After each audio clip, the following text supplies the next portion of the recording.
இவன் என்ன 200 வந்து 400 ரூபாய்க்கு விற்கிறான். இதை வாங்கி அடிக்கிறதா இல்லை குடிச்சு சாவுறதான்னு தெரியல. இவ்வளோ வேலை விற்றா என்ன பண்ண முடியும்? சரி நான் கூப்பிட்றேன் சாமி. என்ன தம்பி வேலைக்கு கிளம்பிட்டியா? ஆமாண்ணே, ஒரு அர்ஜென்ட்டாக கிளம்பிட்டானே. பரவாயில்லையே, வெளியூருக்கு வேலைக்கு போகிறேன். ஆமாம். இங்கே மாதிரி ஒட்டுப்பீடி புடைக்க தெரியாது. அங்கே போயிட்டு ஒழுங்காக வேலையை செஞ்சோமா பொழப்பு பார்த்தோமான்னு. சரியா? ஐயோ என்ன பர்ஸை விட்டு வந்துட்டானே. பர்ஸை விட்டு வந்தியா? உனக்கு இதே பொழப்புடா. எப்போ பார்த்தாலும் எதையாவது மறந்துட்டு தான் தெரியுற. எத்தனை தடவைடா அவன்கிட்ட சொல்கிறது? கொஞ்சமாவது ஞாபக சக்தியோடா. ஏன்னா நாளைக்கு கல்யாணம் பண்ணினா பொண்டாட்டி எங்க மறந்து விட்டு வந்துடுறா. போனை தொலைக்கிற, பர்ஸை தொலைக்கிற, ஏதாவது எடுத்துட்டு வானா உடனே மறந்துடுறேன். எத்தனை தடவை உன்ட்ட சொல்றது? ஆளு மண்டையும் பாரு. இதுல பெங்களூர் கிளம்பிட்டாரு. பெங்களூர் போ. இந்தா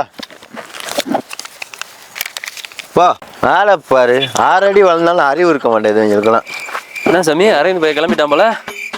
என்னத்த எத்தனை தடவை சொன்னாலும் எதையாவது மறந்துட்டு இப்படியே தெரியுறான். இங்கேயே இப்படித்துறானா பெங்களூர்ல போய் அப்படித்தானே தெரியும். சரி சாமி, நான் பூம்பார் வரையும் போயிட்டு வந்துடுறேன். சரி ரெண்டாலே இப்போதானே அவனை அந்த பேச்சு பேசுனேன். கொஞ்சமாவது அறிவு இருக்கா உனக்காது? நான் என்ன சாமி பண்ணேன்? என்ன எழுதிட்டீங்க? கொஞ்சமாவது கூறுவாரோட இருக்குண்ணா. மறந்துட்டாங்க. இங்கே வச்சுட்டு போய்கிட்டு இருக்க. செல்போனை தேய்ச்சி உங்களுக்குலாம் மூளையெல்லாம் தேஞ்சு போச்சுடா. என்னத்தான் அப்படி இருக்காங்க. இல்லை விட்டா போட்டிருக்க ஃபேண்டெல்லாம் மறந்துட்டு போயிடுவாங்க போல. சரி போ சாமி, பாத்துக்கிறேன்.